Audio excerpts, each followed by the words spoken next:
काय शिकणार आहोत आज आपण? जाड व बारीक. संकल्पना. हां, सुरू कर. जाड कुठची वस्तू आहे ग? हां, व्हेरी गुड. आता खालच्या चित्रात बारीक कुठची वस्तू आहे?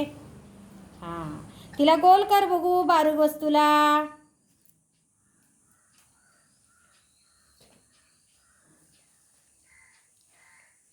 Very good Lakshmi. आता वरील चित्रामध्ये जाड वस्तू आहे, त्या वस्तूला गोल कर.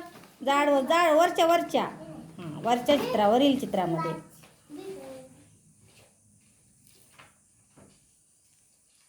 Very good Lakshmi. लक्ष्मीसाठी टाळ्या वाजवा. खूप छान.